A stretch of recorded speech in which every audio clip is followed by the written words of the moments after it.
Her son refused to use the school bus and started acting strangely whenever he had to go to school. One day, the mother finally had enough and decided to secretly follow behind. And what she discovered shattered her world completely. Emma Wilson stood in her kitchen on a Monday morning preparing breakfast for her family. Sunlight streamed through the white lace curtains, casting a warm glow over the oak table. The comforting aroma of freshly brewed coffee mingled with the scent of buttered toast as she moved efficiently between the toaster and refrigerator. Her morning routine, typically a peaceful start to the day, felt slightly off-kilter as she glanced at her son. 6-year-old Tyler sat slumped in his chair, his khaki shorts rumpled, his usually bright eyes downcast. His cereal bowl remained untouched, milk slowly soaking the colorful loops into a soggy mess. Emma noticed his small fingers nervously fidgeting with the edge of his placemat, a habit that had emerged in recent weeks.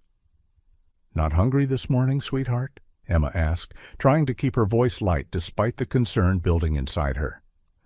Tyler pushed the bowl away with such deliberate slowness that Emma couldn't ignore the gesture. "I don't want to go to school today," he mumbled, his voice barely audible over the refrigerator's soft hum. Emma felt a familiar pang of worry. This was becoming a pattern, the reluctance, the lack of appetite, the shadows under his normally bright eyes. Most concerning were the nightmares that had him waking up screaming 3 nights this week, and the bedwetting that had mysteriously returned after being resolved for nearly 2 years. She crouched beside Tyler's chair, bringing herself to his eye level, her face etched with motherly concern. The morning light highlighted the worry lines that had begun forming around her eyes, lines that hadn't been there just a month ago. "Honey, what's wrong?" Emma asked softly, resting her hand on his small shoulder. "You love school. Is someone being mean to you? Are the lessons too hard?" Tyler's shoulders rose in a half-hearted shrug as he avoided her gaze, his eyes fixed determinedly on the table. "I just don't feel good," he mumbled, picking at a scratch in the wooden tabletop. His voice was so quiet Emma had to lean closer to hear him over the ambient kitchen sounds. David Wilson lowered his newspaper with a rustle, checking his watch before taking a final swig of coffee.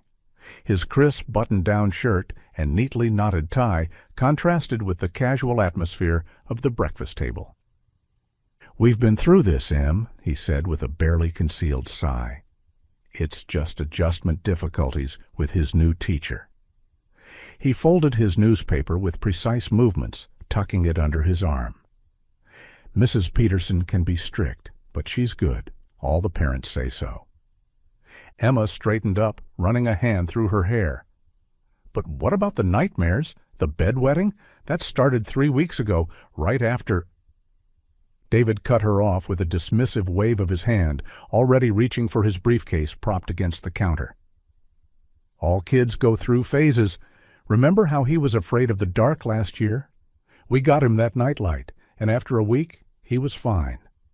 The finality in his tone suggested the conversation was over before it had really begun. Emma pressed her lips together, holding back the words she wanted to say. This felt different. The night fear had made sense. Many children went through that.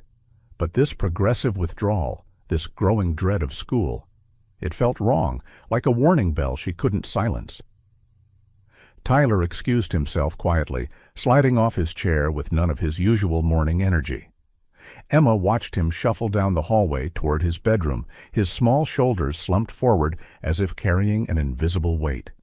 The morning light cast long shadows behind him as he disappeared into his room to get his backpack, and Emma couldn't shake the feeling that those shadows seemed to cling to him in a way that made her heart ache. She remained in the doorway, watching the empty hallway long after Tyler had gone, her maternal instinct screaming that something was wrong. She just couldn't identify what it was. Yet. Emma walked Tyler to the bus stop, their breath forming small clouds in the crisp morning air. The sky was a clear, brilliant blue that contrasted sharply with the anxiety radiating from her son. Other parents and children gathered at the corner, their cheerful morning chatter creating a backdrop that only emphasized Tyler's unusual silence. Emma glanced down, noticing Tyler's hands trembling as he clutched his red lunchbox. His face was unnaturally pale, making his freckles stand out starkly against his skin. His forehead was creased with worry lines that seemed grotesquely out of place on a 6-year-old's face. Emma felt her own anxiety ratcheting up a notch. "Are you cold, honey?" she asked, though she knew the autumn morning wasn't chilly enough to cause such trembling.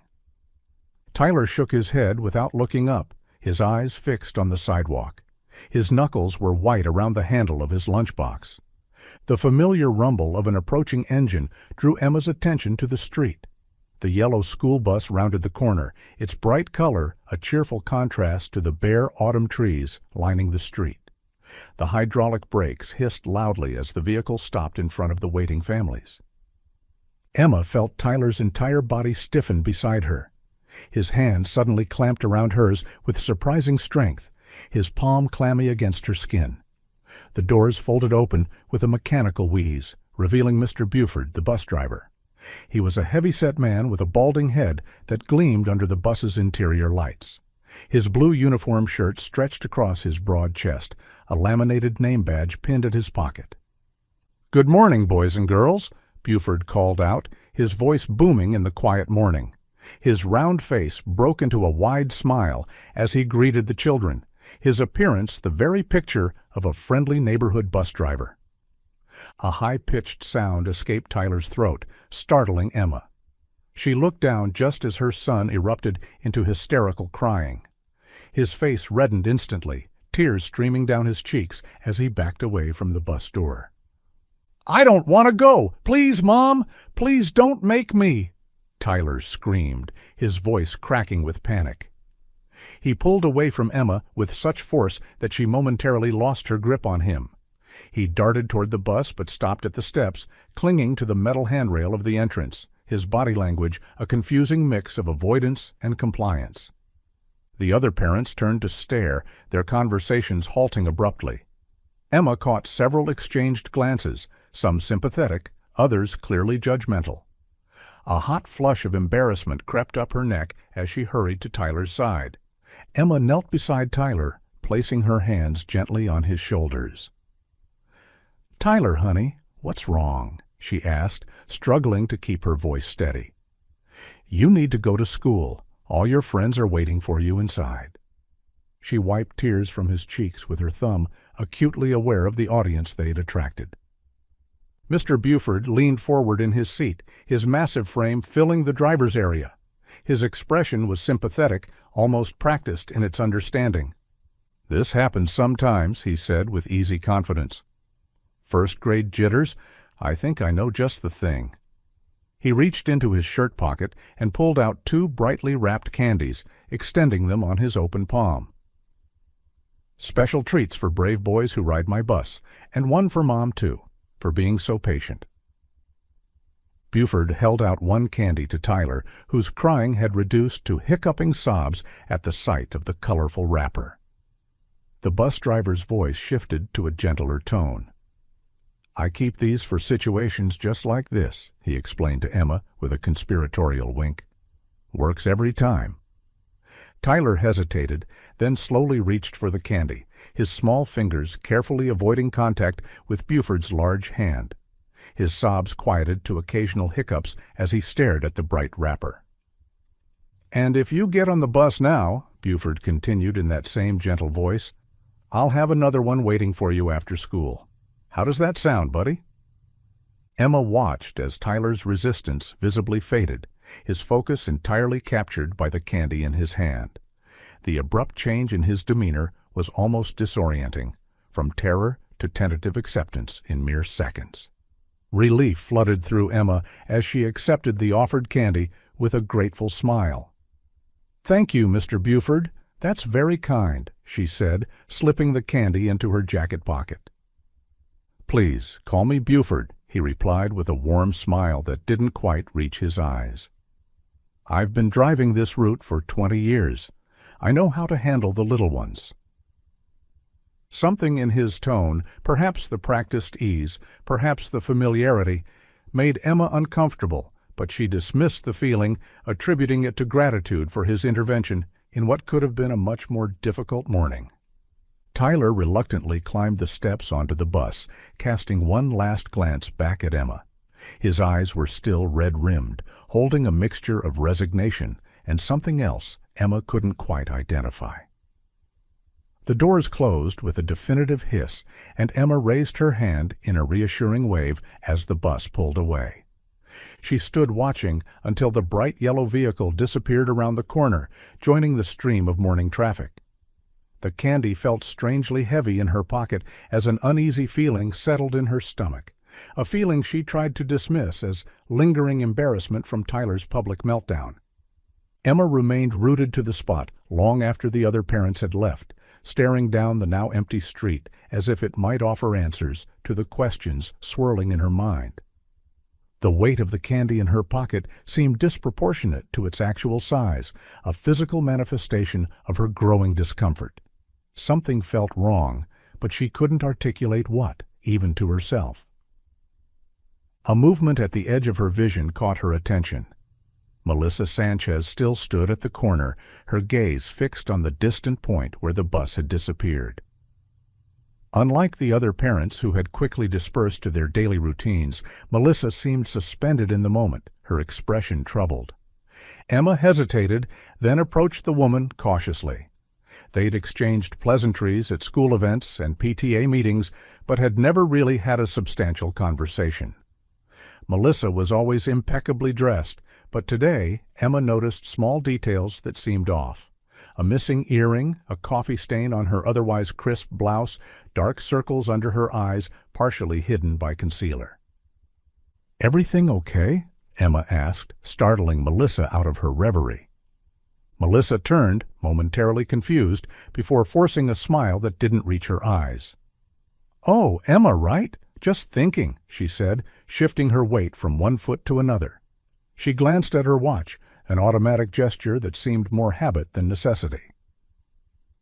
"Your son Oscar is in Tyler's class, right?"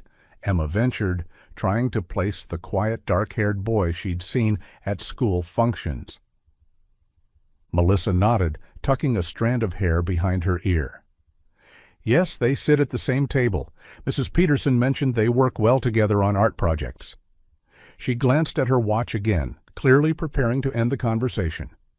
Emma took a deep breath, deciding to take a chance. "Has Oscar been acting differently lately?" she asked, keeping her tone casual even as her heart beat faster at her own boldness. The effect was immediate.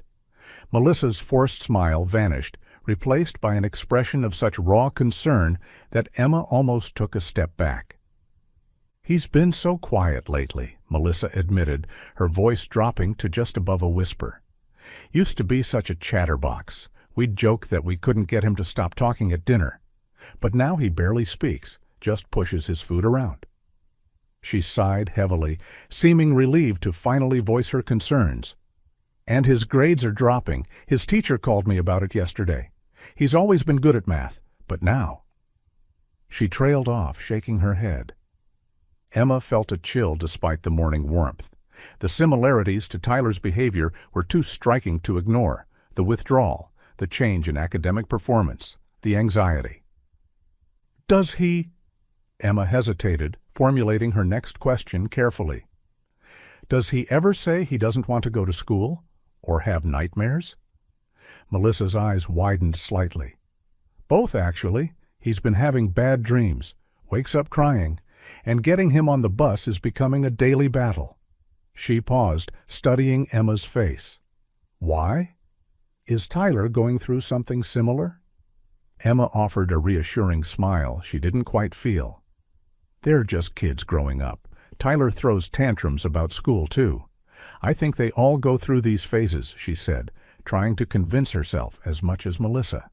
The explanation felt hollow even as she spoke it, but she didn't know what else to say. Melissa nodded quickly, seeming relieved by the simple explanation. "You're probably right. I'm overthinking things. My husband says I worry too much. she said with a self-deprecating laugh that held little humor. He thinks I'm being paranoid, but mothers know when something's wrong, don't they? Emma nodded, a silent understanding passing between them. Melissa checked her watch one final time, this time with genuine concern. I should get going. I have a meeting in 20 minutes. Thanks for the chat, Emma. It's good to know I'm not the only one dealing with whatever this is. Of course, Emma replied. Maybe we can get the boys together for a playdate sometime? Might help them both. I'd like that, Melissa said with a genuine smile, the first of their conversation. She handed Emma her phone, and they quickly exchanged numbers before parting ways. As Emma walked back to her house, her mind circled relentlessly around the coincidence. 2 boys on the same bus route, same class, both suddenly afraid of school, both experiencing nightmares and regressive behaviors, and both mysteriously late to class according to what Melissa had mentioned about the teacher's call. Emma tried to dismiss the connections as she approached her front door, inserting her key into the lock with perhaps more force than necessary. Coincidences happened all the time, especially with children the same age going through similar developmental stages. But the weight of the candy in her pocket seemed heavier than before, a small but insistent reminder that sometimes what looks like coincidence is actually a pattern waiting to be recognized. Emma returned home to find David preparing to leave for work, car keys jingling in his hand as he patted his pockets for his wallet and phone. The normality of the scene, her husband going through his daily routine, felt at odds with the unease churning inside her. She held up the candy Buford had given her, the bright wrapper catching the kitchen light. Tyler had another meltdown at the bus stop, she said, leaning against the kitchen counter for support she didn't realize she needed until that moment. David raised an eyebrow, pausing his morning routine. Again? That's the 3rd time this week? He sighed, running a hand through his neatly combed hair. What was it this time? Same as before, crying, begging not to get on the bus. Emma placed the candy on the counter, watching as David picked it up, turning it over in his hands with mild curiosity. Buford gave you this? David asked, examining the wrapper. A smile spread across his face, softening his features. Good old Buford. He was driving that route when we were kids, remember? He's practically a neighborhood institution. Everyone knows him. He tossed the candy back onto the counter with casual dismissal. Emma watched the small wrapped sweet bounce once before settling on the granite surface. Did you ever find him? I don't know, Odd, she asked carefully. David laughed, shaking his head. Buford? No way. He's just one of those career bus drivers, salt-of-the-earth type. He used to let us sit in the driver's seat sometimes after the route was done, show us how the doors worked. He grabbed his travel mug, taking a final sip before securing the lid. Why? Did he say something? Emma hesitated, unsure how to articulate her vague unease. Instead, she shifted the conversation slightly. Mrs. Peterson called yesterday. Tyler was late again. That's the 4th time this month. David shrugged, grabbing his keys from the hook by the door. Probably just dawdling. You know how he gets distracted, he replied, checking his watch. Sees a bug or a cool rock, and everything else disappears from his mind. But the nightmares, David, Emma pressed, following him toward the door. The bedwetting, and I just talked to Melissa Sanchez at the bus stop. Her son Oscar is having issues too. He's withdrawn, and his grades are dropping. Both boys ride the same bus, and both have been late to class multiple times this month. David sighed, turning to face her with an expression that mixed impatience with condescension. See? It's just the age. He's not the only one going through this. 1st grade is an adjustment for all of them, he said dismissively. Kids go through phases. Remember how anxious you were about everything when you were little? Your mom told me all about it. You're transferring your own childhood anxieties to our son. Emma felt her cheeks flush with anger and embarrassment. This isn't about me, she insisted, her voice rising slightly. This is about Tyler and the fact that something is clearly wrong. 6-year-olds don't just start having night terrors out of nowhere. They don't regress to bedwetting without a reason. "So what are you suggesting?" David challenged, his own frustration evident. That the school is somehow traumatizing him? That his teacher, who comes with glowing recommendations, is secretly terrorizing the children? Or maybe it's the cafeteria food? "I don't know what it is," Emma exclaimed, throwing her hands up. But a mother knows when something's wrong with her child, and something is definitely wrong with Tyler. David checked his watch again, more pointedly this time. "You treat him like he's still a toddler. He has to grow up sometime, Emma. First grade comes with expectations, homework, sitting still, following directions. Not every child adjusts at the same pace." "First graders shouldn't have pressures that give them nightmares," Emma countered, her voice rising with her frustration. "And it can't be a coincidence that Oscar is having problems too, both boys on the same bus route.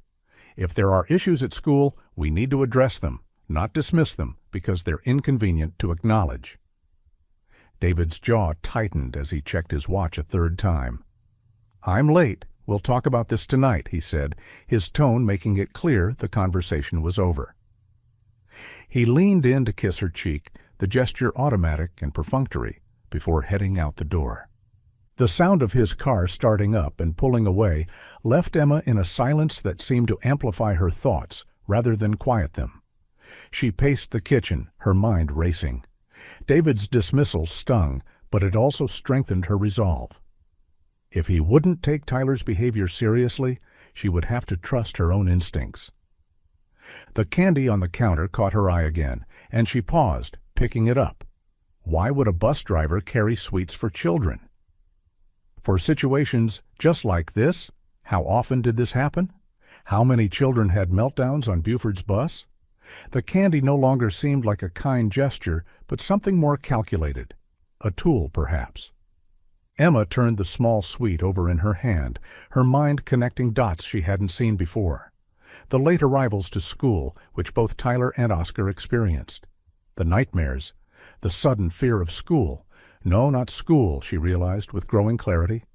The fear wasn't about school itself, it was about the journey to get there. Something didn't add up, and Emma was determined to find out what it was. Emma decided to take action, grabbing her purse and car keys. She couldn't ignore her instincts any longer. Something was wrong, and she needed answers. The drive to Westfield Elementary took only 10 minutes, the familiar route passing by neighborhood parks and small businesses. She rehearsed what she'd say to the principal, trying to sound concerned, but not accusatory. Her hands gripped the steering wheel tightly, knuckles turning white as she mentally sorted through the confusing pieces of Tyler's behavior, the bus driver's candy, and her conversation with Melissa. She wouldn't be dismissed or patronized this time. Her child's well-being was at stake. The school secretary looked up as Emma entered the front office, the smell of disinfectant and children's art supplies hanging in the air. "I'd like to see Principal Martinez about my son, Tyler Wilson," Emma said, hands fidgeting with her purse strap.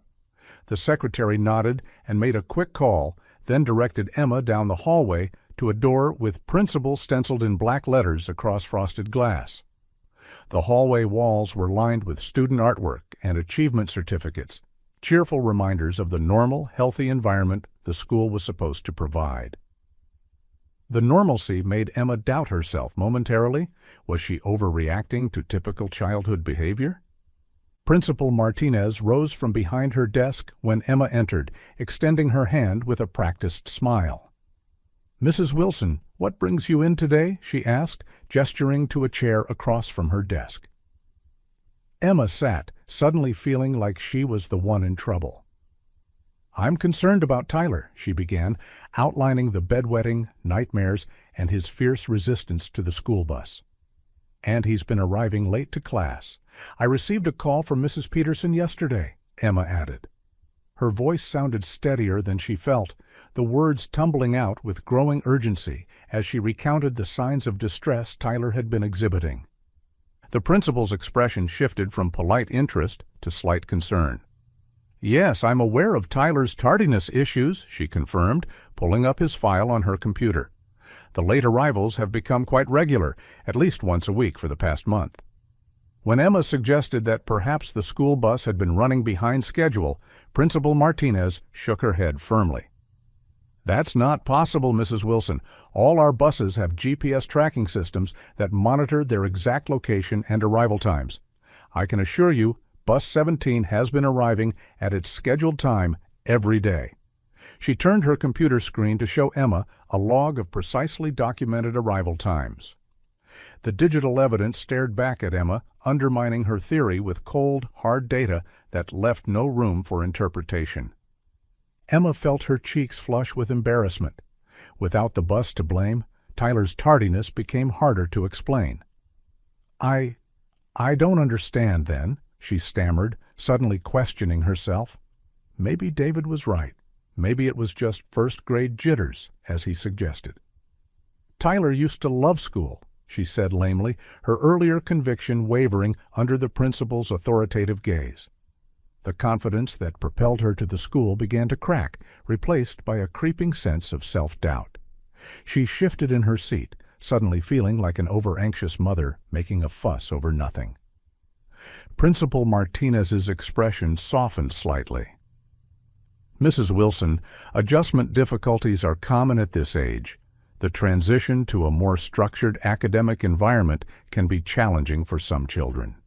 Her words echoed David's dismissals so closely that Emma almost believed them. The principal continued, "We can schedule an evaluation with our school counselor if you'd like, but in my experience, these behaviors usually resolve themselves as the child adapts." Her tone was kind, but carried an undercurrent of professional authority that made Emma feel foolish for suggesting anything might be amiss with the bus or school procedures. Emma nodded woodenly, thanking the principal for her time. As she walked through the hallway toward the exit, she felt deflated, her maternal instincts warring with the logical explanations she'd been given. The school felt normal, with children's laughter echoing from classrooms and colorful artwork lining the walls. She began to doubt herself. Was she being overprotective, making mountains out of molehills, as David suggested? The sounds of a functioning elementary school surrounded her, a teacher's voice leading a reading lesson, the clatter of chairs in a classroom, the squeak of the custodian's cart on the polished floor. Nothing seemed out of place. As Emma pushed through the front doors into the bright midday sun, movement in the parking lot caught her eye. Children were filing out of the school toward the playground for lunch recess, teachers monitoring their lines. Through the chain-link fence, something made her pause. A heavy-set man in a blue shirt was holding a small boy's hand, leading him not toward the playground, but away from the school grounds. The child's bright red polo shirt and sandy blonde hair were unmistakable, even from this distance. She only caught a glimpse for a brief moment before they disappeared around a corner, but her heart recognized what her mind could barely process. Tyler, her son. And the man, that broad back, the distinct gait, looked unmistakably like Buford. Emma froze mid-step, her breath catching in her throat as maternal recognition overrode all rational thought. Her son, who should have been in class, was leaving school grounds with Buford, the bus driver who had no business being at the school during the middle of the day. She jumped into action, sprinting across the school's front lawn toward the corner where they disappeared. Her heart pounded against her ribs, each beat accompanied by a silent plea. "Please let me be wrong. Please let it be someone else." The gravel crunched under her feet as she ran, her purse slapping against her hip with each desperate stride. As she rounded the corner, breathless from both exertion and fear, Emma saw a yellow school bus pulling away from a side entrance she hadn't noticed before. The brake lights flashed briefly as the vehicle accelerated, turning onto the service road that ran behind the school. Without hesitation, Emma sprinted to her car, fumbling with her keys as she slid behind the wheel. Her hands trembled so violently she had to make 2 attempts to insert the key into the ignition. The engine roared to life, and she pulled out of the parking space with a screech of tires, drawing startled looks from teachers supervising the playground nearby. Emma kept her eyes fixed on the yellow bus now turning onto the service road, her knuckles white as she gripped the steering wheel. Every maternal instinct screamed that her son was in danger, and nothing else mattered but reaching him in time. The service road was narrow and poorly maintained, with potholes and gravel sections that made Emma's car bounce and rattle as she followed at what she hoped was a discreet distance. Dust rose from the bus's tires, creating a hazy trail that made it difficult to see at times. The road curved through a sparse grove of trees, the branches occasionally scraping against the sides of her car as she navigated the tight passage. After what felt like an eternity but was probably less than 2 minutes, the road opened to a small clearing where a white camper van with gray stripes sat parked. The vehicle looked weathered but well-maintained, partially concealed from the main road by the surrounding trees. The bus pulled alongside the camper and stopped, its engine still running. Emma quickly parked her car behind a cluster of trees about 50 yards away, cutting the engine and sitting in horrified silence as she watched the scene unfold through her windshield.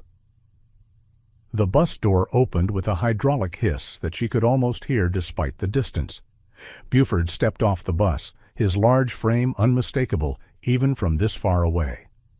Behind him, looking small and vulnerable, came Tyler.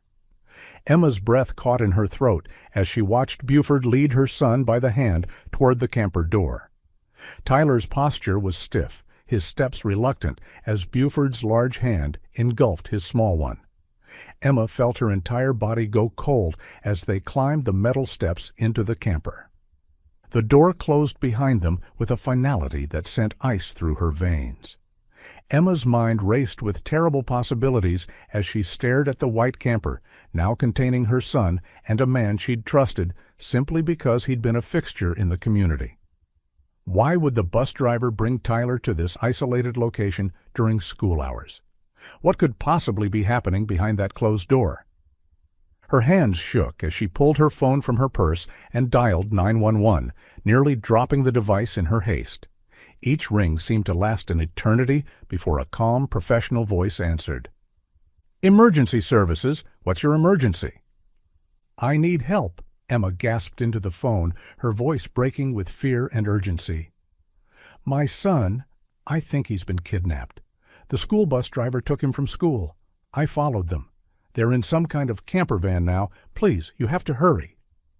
The dispatcher's voice remained steady, a stabilizing force amid Emma's panic. "Ma'am, I need you to take a deep breath and tell me your name and location." Emma forced herself to inhale. "My name is Emma Wilson. I'm on some kind of service road behind Westfield Elementary School. There's a yellow school bus parked next to a white camper van with gray stripes. My son Tyler is in there with the bus driver, and he shouldn't be." "How old is your son, Mrs. Wilson?" "6. He's only 6 years old," Emma replied, her voice catching. "The bus driver is a man named Buford. I watched him take Tyler off the bus and into the camper. This isn't normal. This isn't right." The dispatcher continued asking questions, trying to guide Emma through her fragmented responses, extracting crucial details from her panicked account. "Officers are being dispatched to your location right now, Mrs. Wilson. Are you in a safe place? Can you be seen from the camper or the bus?"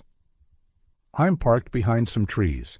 I don't think they can see me," Emma said, her eyes never leaving the camper door. "Please tell them to hurry. I don't know what's happening in there." "The officers are on their way, but I need you to stay on the line with me. More importantly, I need you to stay in your vehicle. Do not approach the camper or the bus. Do you understand? This could be a dangerous situation, and we need you to remain safe until help arrives." Emma mumbled agreement, though every maternal instinct screamed at her to run to the camper and get her son.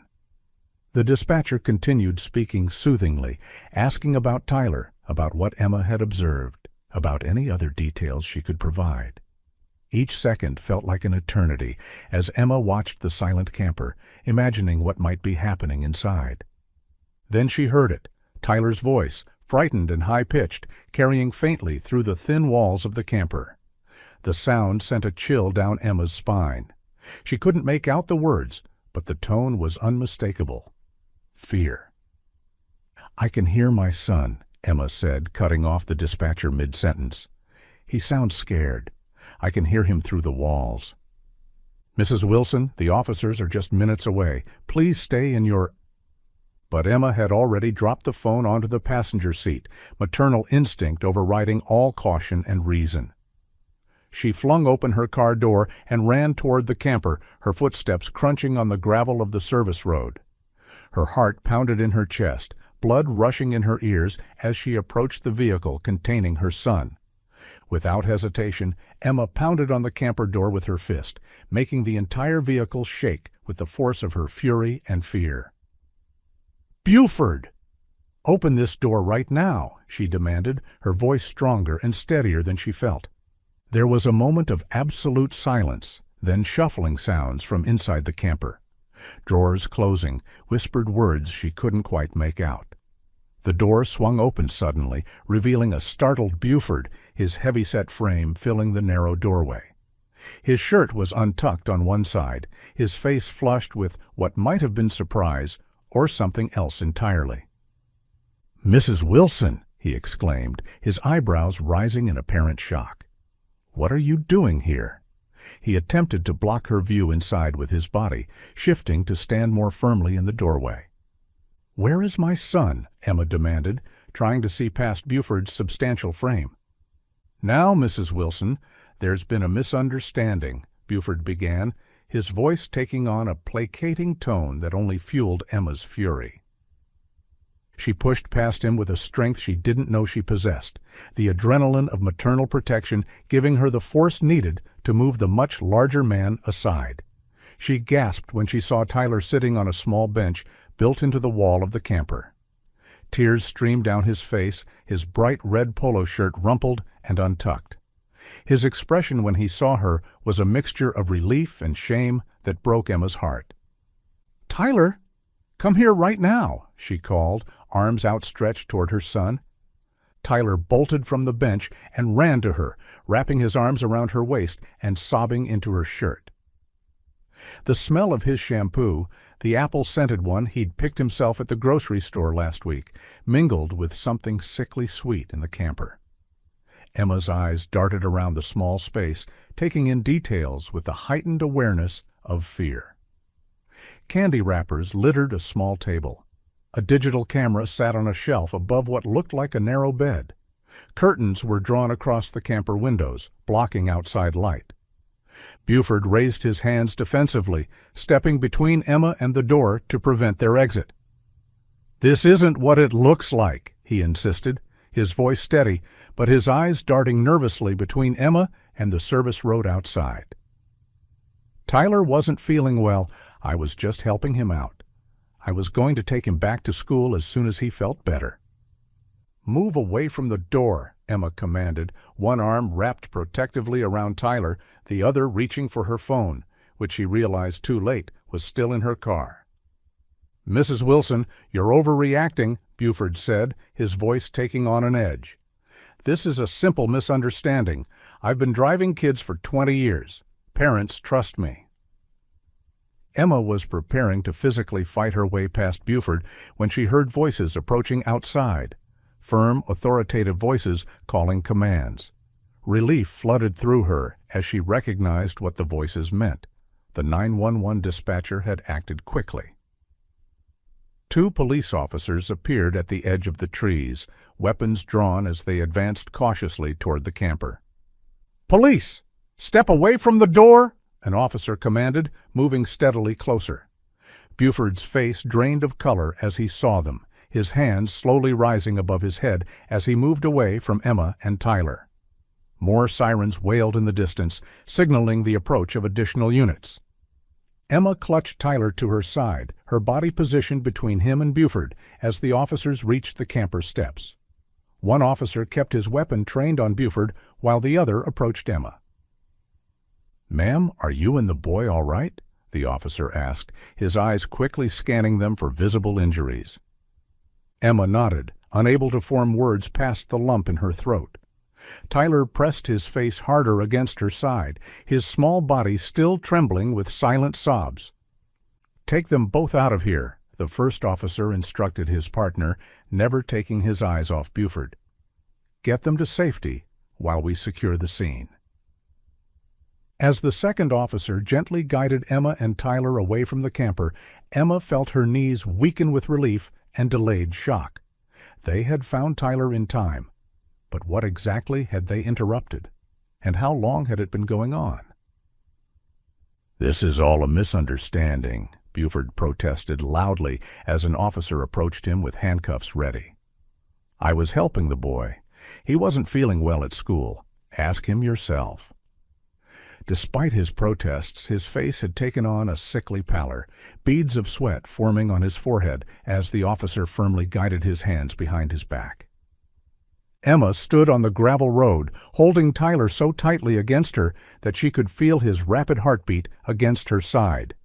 She positioned herself as a physical barrier between her son and Buford, watching with grim satisfaction as the officer secured the handcuffs with a definitive click. More police vehicles arrived, their lights reflecting off the white surface of the camper in blue and red flashes. Officers emerged, some setting up a perimeter around the area, others approaching the camper with purposeful steps. Emma recognized a detective badge on an approaching officer, a middle-aged woman with short dark hair and eyes that missed nothing. The female officer knelt down to Tyler's level, her movement deliberate and non-threatening. "Hi there," she said, her voice gentle but not condescending. "My name is Officer Lacey. What's your name?" Tyler pressed himself harder against Emma, his face half hidden in the fabric of her shirt. "Tyler," he whispered, the word barely audible. Officer Lacey nodded, maintaining a respectful distance. "Tyler, that's a great name. Can you tell me what happened today? Why were you in this camper with Mr. Buford?" Tyler stared at his shoes, his small body trembling visibly against Emma. The silence stretched for several seconds, broken only by the crackle of police radios and the distant sound of birds in the trees. Emma held her breath, unsure if Tyler would speak at all. When he finally did, his voice was so quiet that Emma and Officer Lacey had to lean closer to hear him. "He wanted to take pictures of me without my shirt," Tyler whispered, the words tumbling out as if he'd held them inside too long. "He does it every time he takes me from school. He said the candies were special, and I had to pay him back by keeping secrets." Emma felt her knees weaken as Tyler continued, his voice breaking with emotion. "He said if I told anyone, they'd think I was a bad boy and no one would love me anymore. That's why I couldn't tell you, Mommy. I didn't want you to stop loving me." Officer Lacey's expression remained professionally neutral, but Emma caught the flicker of controlled anger in her eyes as she exchanged a knowing glance with her colleagues. The officer's voice betrayed none of this emotion when she spoke again to Tyler, keeping her tone reassuring. "Tyler, you did nothing wrong, nothing at all, and your mom still loves you very much. I can tell just by the way she's holding you right now." Across the clearing, Buford's protests grew louder as another officer read him his rights. "This is preposterous," he shouted, struggling against the restraints. "I've been driving for this district for 20 years. Everyone knows me. You can't seriously believe I would harm a child." His face had turned from pale to mottled red, spittle flying from his mouth as he shouted. Emma turned Tyler away from the sight, shielding him from Buford's increasingly desperate protests. The bus driver continued shouting as officers led him to a patrol car, his voice carrying across the clearing. "I was helping him. He wasn't feeling well. This is a mistake." Officer Lacey stood, nodding to a colleague who approached with a gentle smile. "Mrs. Wilson, Officer Vaughn is going to take you and Tyler to a separate patrol car. We need to get both of you away from here." As Officer Vaughn guided them toward a waiting police vehicle, Emma glanced back at the camper. Other officers were donning latex gloves, preparing to enter the vehicle. The methodical, practiced way they moved told Emma this wasn't their first time handling such a scene. The realization made her stomach clench with nausea. Through the open door of the camper, Emma glimpsed an officer emerging with something in his gloved hand.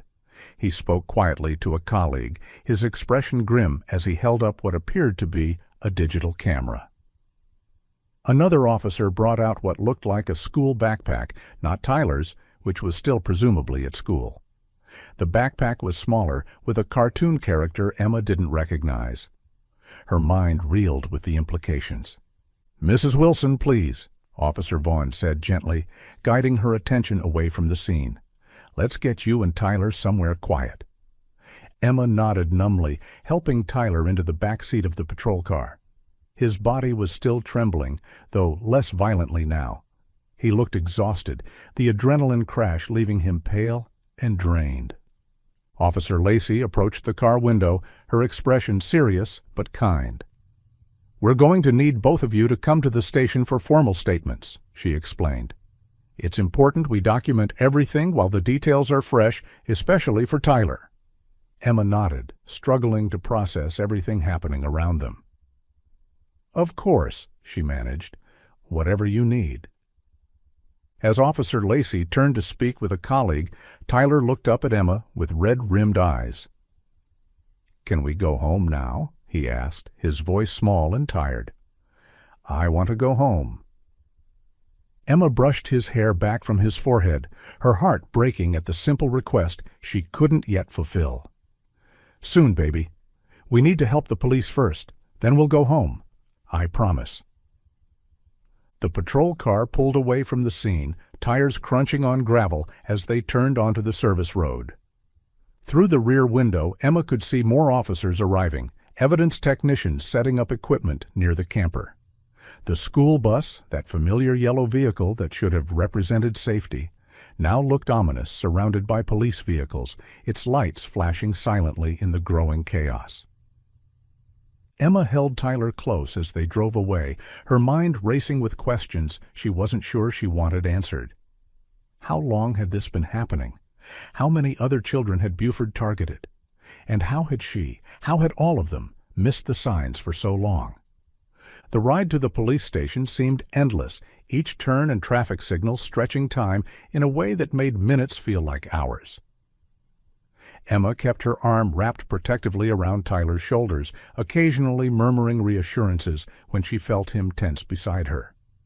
The police officer driving them, Officer Vaughn, maintained a respectful silence, glancing at them in the rearview mirror with understanding eyes. At the station, they were led to a small interview room with beige walls and institutional furniture that attempted comfort but achieved only functionality. A box of tissues sat on the table alongside a pitcher of water and plastic cups. Tyler refused to leave Emma's side, climbing onto her lap as soon as she sat down in one of the padded chairs. A social worker named Ms. Jenkins joined them, her gentle demeanor and soft voice clearly practiced for situations involving traumatized children.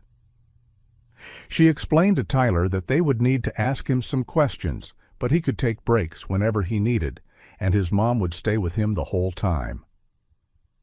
While they waited for the detective, Emma called David, her voice breaking as she explained what had happened. His initial disbelief came through clearly in his shocked silence. "What do you mean Buford took him to a camper?" David asked, his voice rising with each word. "That doesn't make any sense. Buford's been driving buses forever. Everyone knows him." "David, I saw it with my own eyes," Emma replied, her voice steadier than she expected. "I followed them. Tyler was in that camper with him. The police have arrested Buford, and they're gathering evidence right now." There was a long pause before David spoke again, his voice smaller now. "Emma, I didn't believe you this morning. I dismissed everything you were worried about." "I know," Emma said simply, too emotionally drained for anger or accusations. "I'm on my way," David said, guilt evident in his voice. "I'll be there as soon as I can." After ending the call, Emma sat quietly with Tyler, stroking his hair as the social worker prepared some drawing materials for him. Tyler's shoulders gradually relaxed under Emma's touch, though his eyes remained wary each time the door opened. The school principal, Principal Martinez, arrived at the station looking visibly shaken, her normally impeccable appearance marred by worry lines and hastily applied lipstick. Detective Morris, who introduced himself as the lead investigator, brought her into the room where Emma waited. "This is impossible," Principal Martinez told the detective, shaking her head in disbelief. "All our buses have GPS tracking. We would have known if the bus wasn't on its designated route. The system alerts us if a bus stops anywhere unexpected for more than 3 minutes." Detective Morris shook his head grimly, consulting the notes on his tablet. "Buford tampered with the GPS unit on his bus," he explained. "Our tech team did a preliminary examination. He installed a simple electronic switch that let him temporarily disable the GPS signal while keeping the unit in place." Principal Martinez's face paled as Morris continued. "The system would still show the bus at its last reported location, making it appear stationary at a school or designated stop. He'd then reconnect it before returning to his normal route." The detective's voice was matter-of-fact, but his eyes reflected disgust at the calculated nature of the deception. "We never would have caught it without a physical inspection of the unit," he added. "It was professionally installed, hidden behind the dashboard panel. This wasn't amateur work." Principal Martinez glanced at Emma, her shoulders slumped with defeat, her eyes quickly dropping to the floor, unable to meet the gaze of the mother whose concerns she had so easily dismissed. "How long?" Emma asked Detective Morris, her voice barely above a whisper. "How long has he been doing this?" Detective Morris exchanged a glance with the social worker before answering carefully. "We're still early in the investigation, Mrs. Wilson, but based on what we've found so far, this has been going on for some time, possibly years." The detective turned his tablet screen toward Emma and the principal, showing school attendance records for Tyler and several other children. "Your son wasn't just being taken during lunch breaks," he explained gently. "Buford would sometimes keep Tyler and other children on the bus during morning drop-offs, drive to the camper, and then deliver them to school late." Emma studied the screen, recognizing a pattern she should have seen weeks ago. The late arrivals recorded in the school system matched exactly with the days when Tyler's anxiety had been at its worst. The children were instructed to tell their teachers they were late for various innocuous reasons: doctor's appointments, traffic, oversleeping, Morris continued. Given their ages, the teachers had no reason to question these explanations, especially since the tardiness was intermittent rather than daily and spread across different children. Emma's hands trembled as she processed this information. All those mornings when Tyler had begged not to go to school, all those late arrivals, she had completely missed what was happening. "What about the other children?" Principal Martinez asked, her professional composure cracking. "How many are we talking about?" "We're still compiling a list," Morris replied. "We're cross-referencing the bus route with tardiness records and behavioral reports from teachers. Right now, we're looking at potentially 8 to 10 children, but that number may change as we investigate further." As Emma sat processing this information, the station door burst open, and Melissa Sanchez rushed in with her son Oscar clinging to her hand. Melissa's face was pale with panic, her normally tidy hair escaping its ponytail in disarray. She froze when she spotted Emma across the room, recognition and horror dawning in her eyes simultaneously. "I heard what happened," she said, her voice trembling as she approached. "A parent from the bus route called me, and I remembered our conversation this morning." She pulled Oscar closer to her side, the boy's eyes downcast and shoulders hunched in a posture Emma now recognized all too well. "After I got the call, I sat down with Oscar and asked him some careful questions. He broke down crying and told me about what Buford had been doing." Oscar, a small boy with dark curly hair and solemn eyes, clung to his mother, nodding silently to confirm her words. Detective Morris's expression hardened with grim determination as he quickly arranged for another interview room and social worker, knowing each new victim would strengthen their case against Buford. As the evening progressed, the police station filled with more concerned parents from the same bus route. Each family arrived with the same shocked expression, the same questions, and increasingly, the same horrible confirmations from their children. Emma watched through the interview room window as families arrived, feeling a mixture of relief that Tyler wasn't the only victim and profound sadness for the same reason. The detective returned to Emma, his expression grim but satisfied. With the evidence we've collected and multiple victims already coming forward, Buford is looking at decades behind bars, he explained, keeping his voice low. Cases like these carry heavy sentences, especially with the premeditation we've uncovered. He glanced at Tyler, who sat quietly on a nearby chair with a blanket wrapped around his shoulders, then back to Emma. "You did this," he told her quietly, respect evident in his tone. "Your instinct to follow that bus likely saved more than just your son today." Emma nodded, too emotionally drained to feel any satisfaction from the praise. She had saved Tyler today, but where had her instincts been all the other days when he'd been suffering in silence? Detective Morris finished debriefing Emma, his weathered face showing both exhaustion and determination after hours of coordinating the rapidly expanding investigation. He closed his notebook with a soft snap, tucking it into his jacket pocket. "Mrs. Wilson, because of your actions today, we've already identified 4 other children affected by Buford's predatory behavior. There will likely be more," he said, his voice dropping to ensure their conversation remained private despite the bustling activity of the station. Emma nodded silently, her gaze drifting to the interview room where Tyler sat with a child psychologist. Through the window she could see him hunched over a coloring book, his small hand gripping a crayon with such intensity that his knuckles were white. His face was set in concentration that seemed out of place on a 6-year-old. Too serious, too burdened. "We're obtaining search warrants for Buford's home," the detective continued, his voice even lower now. "Based on what we found in the camper, we suspect this has been going on for—" He paused, clearly weighing his words carefully. "A very long time." The implication hung heavy in the air between them. Emma swallowed hard, fighting back a fresh wave of nausea at the thought of how many children might have been victimized over Buford's 20 years as a bus driver.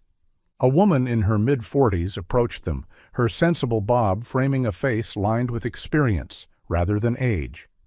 She wore a navy blue blazer over a simple blouse, a lanyard with ID badge hanging around her neck. Her eyes were kind but assessing as she extended her hand to Emma. "Mrs. Wilson, I'm Dr. Renee Carter from Child Protective Services. I'll be the lead case manager for Tyler and the other children involved." Her handshake was firm, professional, but not without warmth. Emma returned the handshake automatically, suddenly overwhelmed by the realization that this was just the beginning of a long process. The adrenaline that had carried her through the day was beginning to fade, leaving behind a bone-deep weariness and questions she wasn't sure she wanted answered. "What comes next?" she asked, her voice barely above a whisper. She cleared her throat and tried again, needing to know. "Will my son ever be okay again?" The tremble in her voice betrayed the fear she'd been suppressing for hours. Dr. Carter glanced around the crowded station, then gently guided Emma to a more private corner of the waiting area, away from the constant movement of officers and distraught parents. They sat on molded plastic chairs bolted to the floor, an island of relative calm in the chaos. "Children are remarkably resilient, Mrs. Wilson," Dr. Carter said, her tone professional yet warm, a balance earned through years of walking families through their darkest moments. "Tyler will need therapy, both individual sessions and eventually some group work with other children when the time is right.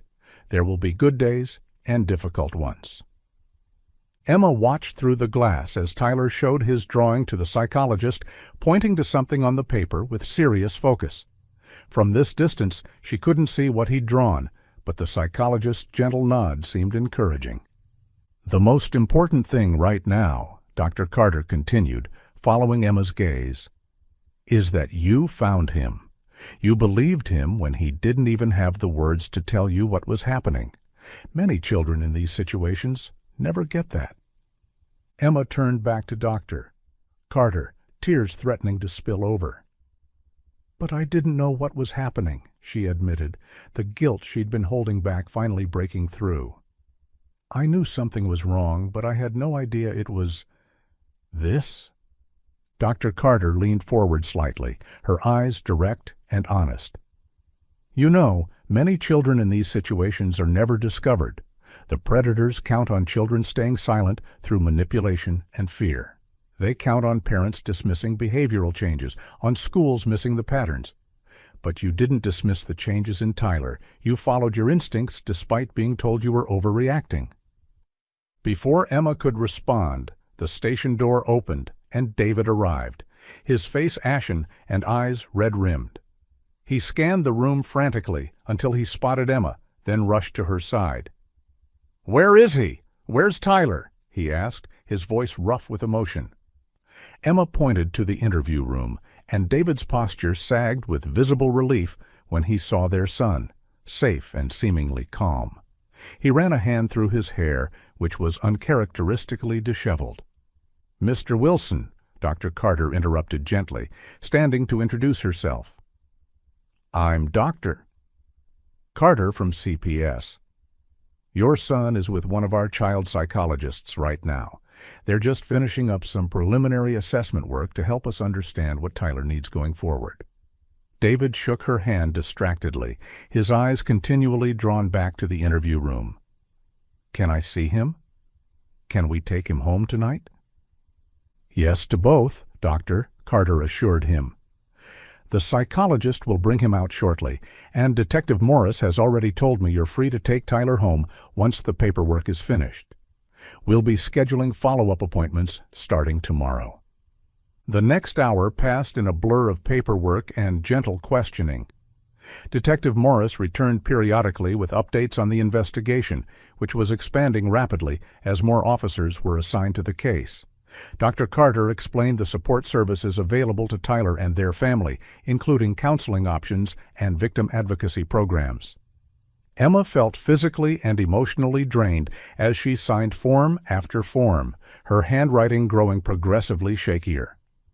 Tyler remained with David, barely letting go of his father's hand as they answered a few final, carefully worded questions from another officer. When Detective Morris finally confirmed they could take Tyler home, Emma felt a rush of relief wash over her. "We'll need to speak with Tyler again tomorrow," he explained, handing Emma his card. "But for now, take him home and try to maintain as normal a routine as possible. Familiar surroundings and regular activities will help him feel secure again." Emma nodded gratefully, tucking the card into her purse alongside the business cards from Dr. Carter and the victim advocate. David lifted an exhausted Tyler into his arms, the boy's head resting heavily on his father's shoulder. Emma gathered their belongings, her movements mechanical as fatigue settled deep into her muscles. The drive home was silent, street lights casting rhythmic patterns of light and shadow across their faces. Emma turned in her seat occasionally to check on Tyler, who had fallen asleep almost immediately after David had buckled him into his booster seat. His face looked peaceful in sleep, the worry lines that had aged him beyond his years temporarily smoothed away. As they pulled into their driveway, Emma recalled the candy still sitting on their kitchen counter from this morning, a small, innocent-looking wrapper that had been the first tangible sign of something sinister. A lifetime seemed to have passed since she'd put it there, questioning but uncertain.